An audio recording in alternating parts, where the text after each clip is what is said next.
अश्लील उपन्यास ही अब तुम्हारे पुराण हो गए। मंदिरों और शास्त्रों में तुम पाओगे ही क्या? मंदिरों और शास्त्रों में तुम पाओगे ही क्या? जब फिल्मी हीरो ही तुम्हारे भगवान हो गए, जब फिल्मी हीरो ही तुम्हारे भगवान हो गए। धर्म स्नेह भक्त आत्माओं, आज परमाधिराज पर्युषण पर्व के प्रशिक्षण का तृतीय दिवस, जो हमें बहुत बड़ा संदेश लेकर के आया है, कह रहा है मनुष्येकम वचस्येकम कायनेकम महात्मना, मनुष्यन्यत वचस्यन्यत काय अन्यत दुरात्मना।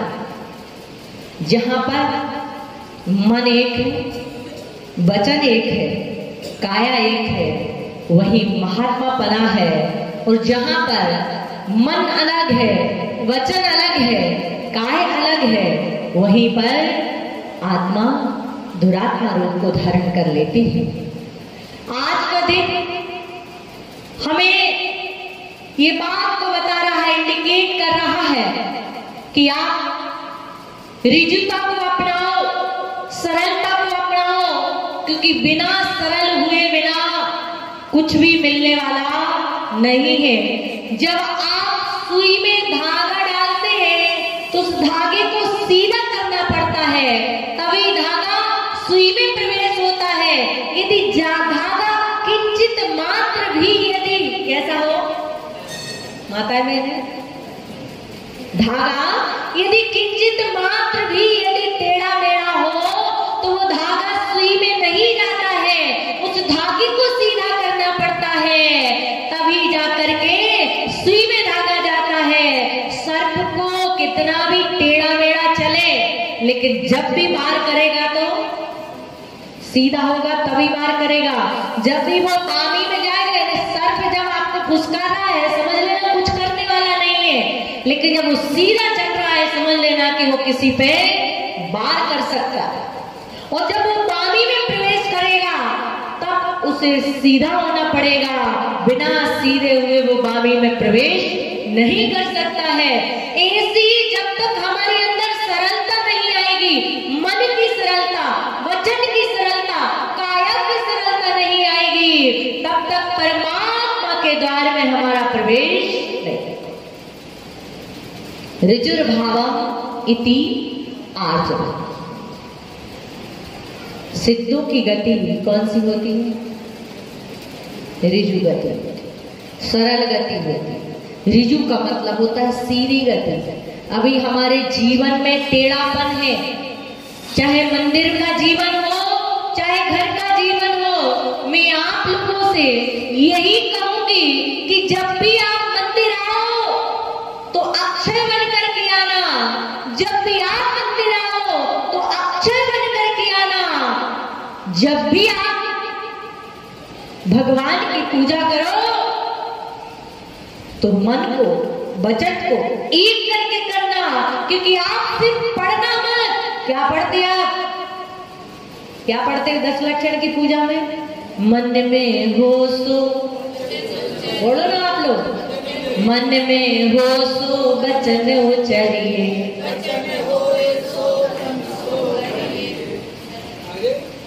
बस जोग अपने देख निर्मल आरसी, कपट प्रीत अदारसी। हम बहुत समय हो गए, 21 साल हो गए पूजा किए हुए, लेकिन आप लोग पढ़ते हैं ना, तो हम मंदिर में अभिषेक या दर्शन करते जाते हैं तब सुन लेते हैं। आप इतने अच्छे से पढ़ते हैं, मन में हो तो वचन उचरिए, वचन होए सो तन सो करिए। लेकिन आपकी पूजा को देखते हैं हम, जब आप पूजा करते हैं कोई नहीं होता है तो आपकी पूजा फास्ट सुपर फास्ट होती है, पता नहीं कब पूजा हो गई। यदि कहीं कोई बैठा होगा फिर आपकी पूजा में तल्लीनता आ जाएगी।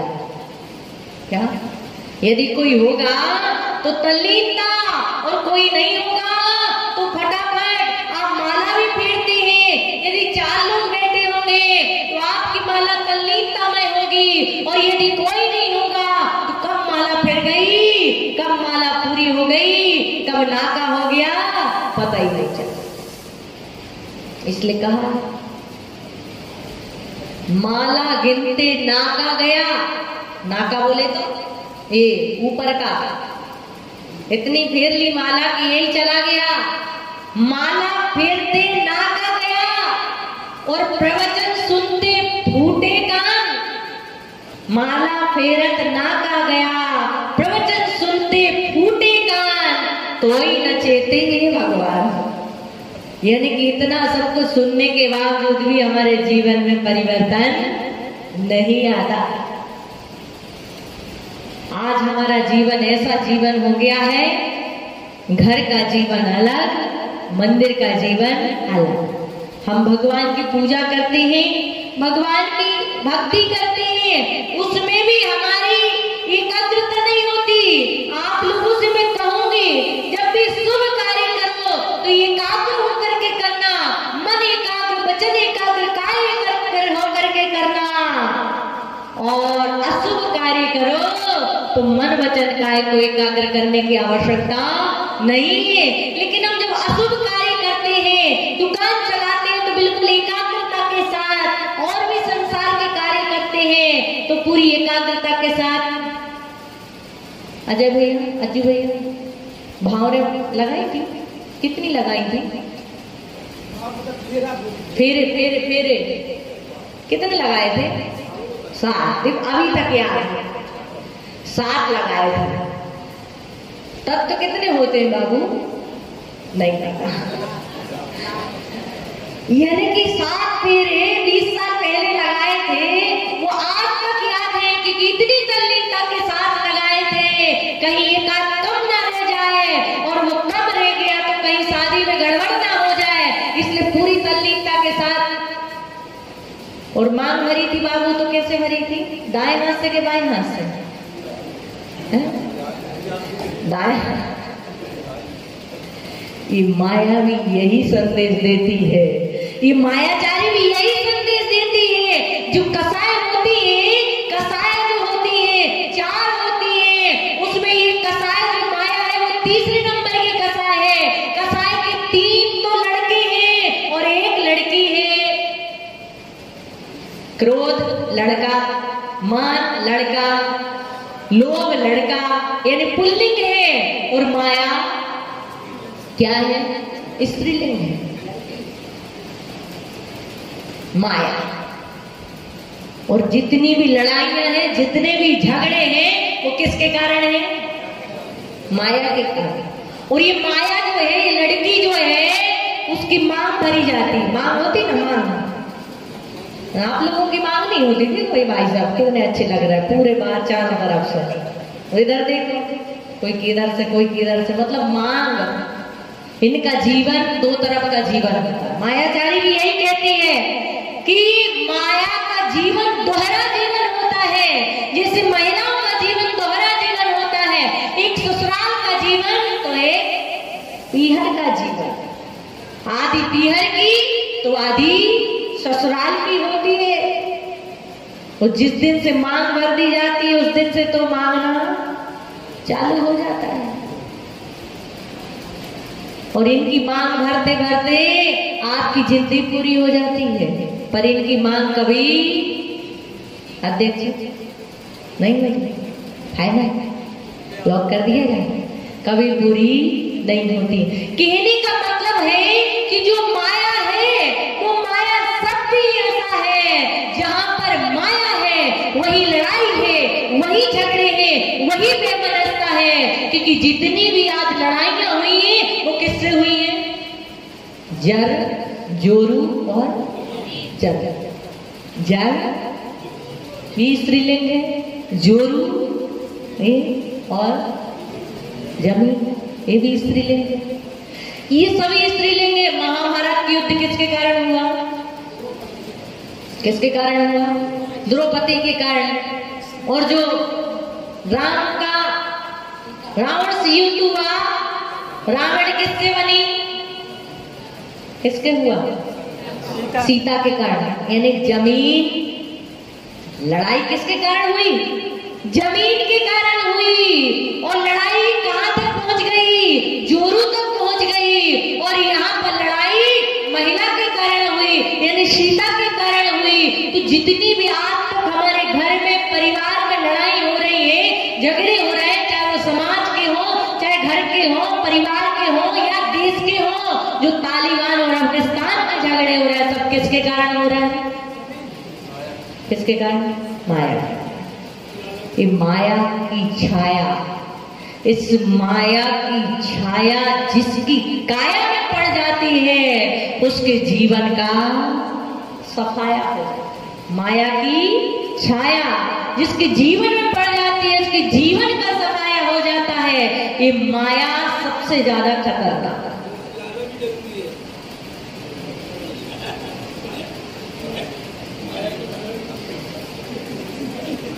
माया, इस माया को लड़की का क्या कहा है? माया बोले तो कन्या, लड़की। और लड़की का मतलब होता है लड़ाई की लड़ाई की चाबी। वो क्या है? लड़की। इसलिए जितनी भी लड़ाइयां हैं माया के कारण। आज कोर्ट केस होता है किसके कारण? जमीन जायदाद के कारण। यानी कि ये माया छला है। माया हमें छल्ली बनाती है। माया हमारे जीवन को छल्ली छल्ली कर देती है। एक बात का ध्यान रखना, एक बार हम किसी को ठग लेते हैं, ठगना बुरा नहीं है, ठगना बुरा नहीं है, ठगाना बुरा है। एक बार ठगने वाला ठग करके समझ जाएगा, लेकिन जो बार बार ठगने की जिसकी आदत पड़ गई है, जो बार बार ठग रहा है, एक दिन ऐसा ठगाया जाएगा, ऐसी कर्मों की मार पड़ेगी। जेल के डंडे तो खाने पड़ेंगे, लेकिन कर्मों के डंडे भी खाने पड़ेंगे। ये माया ऐसी है, कहते हैं ठगने वाला तो ठग के निकल जाएगा। ठगना बुरा नहीं, ठगाया जाना बुरा है। हम सोचते हैं जो ठग रहा है वो बुरा है। हम ठग रहे हैं वो बुरा नहीं है। क्या बुरा है? जो ठग रहा है वो बुरा है। इसलिए किसी को हम सोचते हैं उसे मैंने पागल बना दिया, उसे मैंने बेवकूफ बना दिया, उसको मैंने ऐसा छल लिया, इतना मैंने फायदा ले लिया। तो कहते हैं कि एक दिन ऐसा आएगा, एक कहानी मुझे याद आती है कि एक बार क्या हुआ कि एक व्यक्ति था, वो मुंबई घूम करके आया। झांझरी जी मुंबई जाके आया और मुंबई से लौट करके आया। अध्यक्ष जी आप मुंबई गए कितने बार? 5-6 बार मुंबई जाके आया। ये अध्यक्ष जी जैसे कोई होंगे, शायद यही होंगे। ये मुंबई घूम करके आए और घूम करके आए, इन्होंने पूरी मुंबई के बारे में बताया। मुंबई बहुत अच्छी है, मुंबई बहुत अच्छी है, मुंबई इतनी अच्छी है, यदि मुंबई नहीं घूमी तो समझना कि हमने कुछ घूमा नहीं है। एक बार मुंबई जाना और एक बार 5 स्टार में नहीं गए तो बेकार हमारा जीवन। चौपाटी भी गए थे नहीं? बस इन्होंने अपने मित्र से कहा, इनके मित्र के मन में भावना आई, उसके पास इतना पैसा नहीं था, लेकिन उसके मन में ये भावना आई कि मैं भी मुंबई जाऊंगा और मैं भी मुंबई जाकर के एक बार मुंबई का आनंद लूंगा। और जैसे ही वो मुंबई जाता है, जैसे ही मुंबई पैसा इकट्ठा करता है, कमाई करता है, थोड़ा जोड़ता है और मुंबई आता है, और जैसे ही मुंबई जाता है, उसने तो 5 स्टार होटल का नाम सुन ही रखा था। वो सबसे पहले तो ट्रेन से उतरे, बस में बैठकर सीधे 5 स्टार जाता है। और वहां जाने के बाद जो वेटर होता है, वो वेटर मेनू दिखाता है, क्या क्या चाहिए आपको। और बस फिर क्या था, जैसे ही उसे मेनू दिखाएगा, उसने सोचा थोड़ा थोड़ा सभी ले लेते हैं, क्योंकि यदि थोड़ा एक आध आइटम छूट गया तो हमारे मित्र बोलेंगे ये तो खाया ही नहीं, इसका आनंद तो लिया ही नहीं। या तो बाई चांस गुटखा ही छूट गया तो इसका आनंद तो लिया ही नहीं है। गुटखा, गुटखा शब्द में पता है कितने शब्द हैं? कितने शब्द हैं? इंग्लिश में बोलना पंडित जी, गुटखा की स्पेलिंग बोलना, बोलो सुरेंद्र भैया। GUTAAH,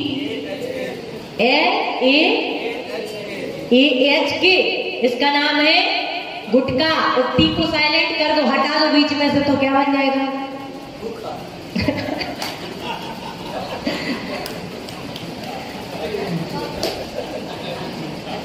समझ गए ना आप लोग? हमें बोलने की आवश्यकता नहीं है। टी को साइलेंट कर दीजिए आप और बाकी शब्द जोड़ दीजिए। अब उसने सोचा कि यदि एक आध मेनू छूट गया, एक आध आइटम छूट गया तो दिक्कत हो जाएगी। मेरा मित्र कहेगा सबसे अच्छा आइटम तो वही था, उसने खाने में अति की। मैंने कल ही बोल रहा, अति सर्वत्र वर्जिए। चाहे रूप सुंदर की अति हो, या धन की अति हो, या बल की अति हो, या प्रतिष्ठा की अति हो, या अभिमान की अति हो, या खाने की अति हो। रावण मारा गया किस कारण? अभिमान के कारण। सीता का हरण हुआ सुंदर रूप के कारण। तो जो भी है अति के कारण क्षति होती है। और हुआ ये कि उसने क्या किया? खाने में अति कर दी विजय भैया। इतना खा लिया, इतना खा लिया, इतना खा लिया, खाया थोड़ा थोड़ा, लेकिन मेनू बहुत थे, सारे आइटम खा गया। और जब ज्यादा आप लोग भी खा लेते हैं तो खाने के बाद कहाँ जाते हैं? समझ गए ना? समझ गए ना? ऐसी बात में तो आपको डायरेक्ट समझ में आ जाती है। बस उसका पेट गड़बड़ होने लगा, तो जैसे ही उसका पेट गड़बड़ होने लगा, आपको अपनी शंका समाधान का स्थान ढूंढने लगा कि मुझे शंका समाधान के लिए स्थान मिल जाए। और जैसे ही स्थान ढूंढता है, लेकिन मुंबई में कहाँ स्थान मिले?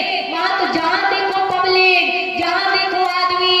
पहले तो गया था तब बड़ा खुश था, बड़ा आनंदित था कि अरे मैंने तो ऐसा कहीं देखा ही नहीं। इतनी पब्लिक, इतने लोग, इतनी गाड़ियां।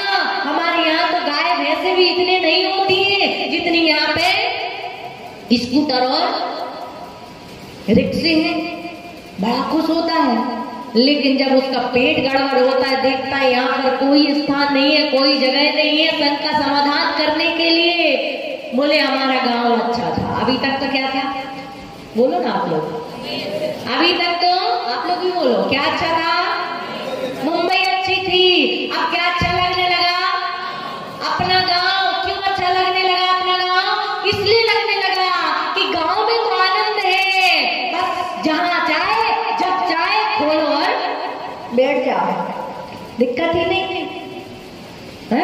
छोटे छोटे से बच्चे होते बैठा देते सामने, घर के सामने, नाली में, जहां तहां, अभी भी बिठा देते।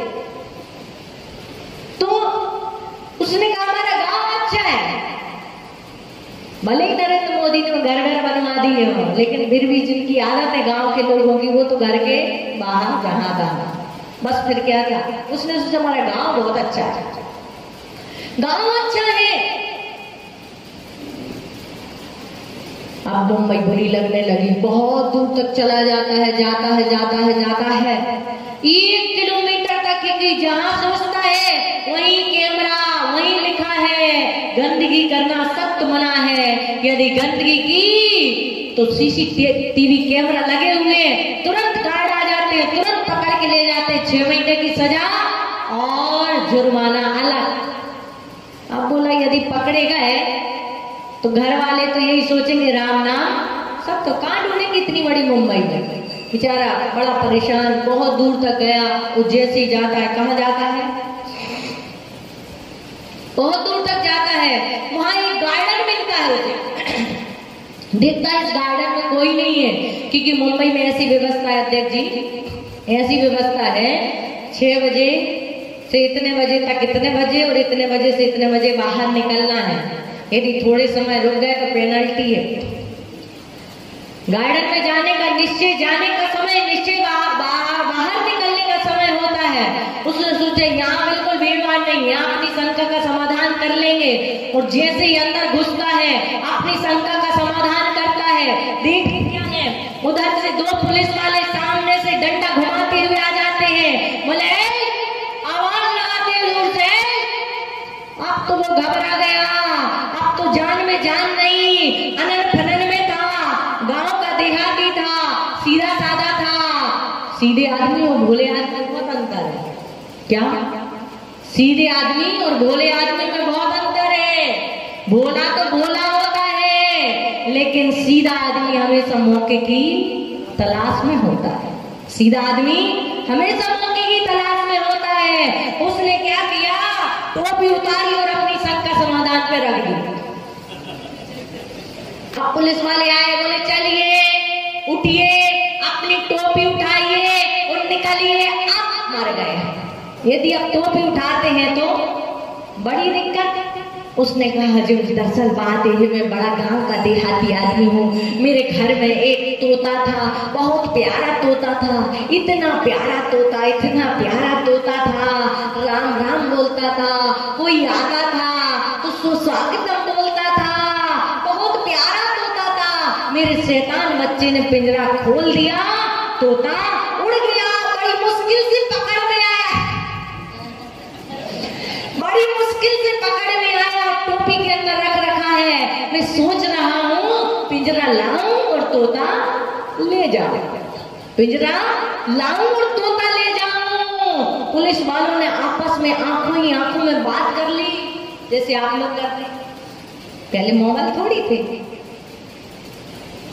कि मिस कॉल दे दो तो सामने वाला सीधा आ जाए। आंखों में इशारा होता था। बस फिर क्या था, उसने भी, दोनों पुलिस वालों ने आंखों में इशारा कर दिया। बोले बस, गांव का आदमी देहाती है, बोले ठीक है जाओ, हम तुम्हारे तोते की रक्षा कर रहे हैं, यहाँ पर रखा रहे हैं, यहाँ पर देख रेख कर रहे हैं, तुम फटाफट जाइए और पिंजरा लेकर के आइए। वो आदमी तो ऐसे भागा कि जान बची की, बोलो ना, जान बची की लाखों पाए। 9 तो 11 हो गया, पीछे मुड़कर भी नहीं देखा। इधर 2 पुलिस वाले थे जिनमें आपस में विवाद चल गया। एक बोलता तोता मैं लूंगा, दूसरा बोलता तोता मैं लूंगा। अब बताओ, तोता एक है और आदमी कितने हैं? 2। तोता एक और आदमी 2। तोता किसको बोले? अब रास्ता निकाला बीच का बहुत। बोले मैंने पहले इशारा किया था। बोले इशारा किया तो क्या हुआ? हाँ तो मैंने बोली थी, इसलिए तोता मैं लूंगा। एक कहता तोता मैं लूंगा, और कहते हैं दोनों ने बीच का रास्ता निकाला। और बीच का रास्ता ये निकाला, बीच का रास्ता ये निकाला, पर दोनों आंखें बंद करते हैं, टोपी के अंदर हाथ डालते हैं, जिसके अंदर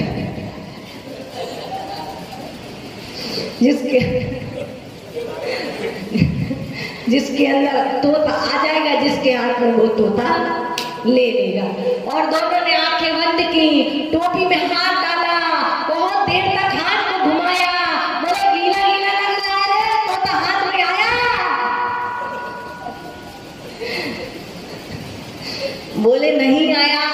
और कहते बहुत देर तक तोते को ढूंढने के बाद जब बाहर हाथ निकाला तो माल नहीं, मल हाथ में आया। महत्वपूर्ण बात क्या है कि माल नहीं, मल हाथ में आया। कहने का मतलब ये है कि यदि हम दूसरों को ठगने का भाव करते हैं, दूसरों की संपत्ति हड़पने का भाव करते हैं, दूसरों की वस्तु को अपना बनाने का भाव रखते हैं, तो वह माल हाथ में नहीं आता है। हमारे हाथ में यदि कोई आता है तो मल हाथ में आता है। इसलिए कभी किसी को ठगना नहीं, क्योंकि ठगने वाला आज ठग जाएगा, ठगाने वाला एक बार आज ठग लेगा, लेकिन चक्रवर्ती ब्याज के साथ हमें उसे चुकाना पड़ेगा। चाहे गाय बन करके चुकाओ, चाहे तो बैल बन करके चुकाओ, लेकिन चुकाना अवश्य पड़ेगा। इसलिए हमारी जो नीति है वह नीति वो नीति नहीं कि रघुपति राजा राम जैसा मौका। तुम लोग बोलते नहीं हो, सब मौन है पर्युषण में 10 दिन का, सब कुछ हम ही बोलेंगे। बोलो रघुपति राजा राम जैसा मौका, मन में राम दगाबाज की यही दिशा है। राम राम जपना अपना। आज जितनी भी ठगे गए हैं, जिन ने भी ठगा है, उनने राम का नाम लेकर ही ठगा है, यानी भगवान का नाम लेकर ही ठगा है। क्योंकि सबसे ज्यादा यदि विश्वास होता है तो किस पे होता है? धर्मात्मा पे। किस पे होता है? रावण का भेष बना करके सीता को नहीं ठगा था, क्या बन करके ठगा था? साधु का भेष बना करके। हैं? आप जितने भी उदाहरण देख लो, चाहे वो ब्रह्मचारी का उदाहरण हो, चाहे वो चोर जो था, जो छुल्लक का भेष बना करके आ गया था, यानी हमारे ऊपर, धर्मात्मा के ऊपर आप सबको भरोसा होता है कि ये धर्मात्मा व्यक्ति है, ये कभी गलत काम नहीं करेगा। सत्य बहुत बड़ा धर्मात्मा था, लेकिन लोग उस पर विश्वास करते थे और उसने ही सेठ को ठग लिया था।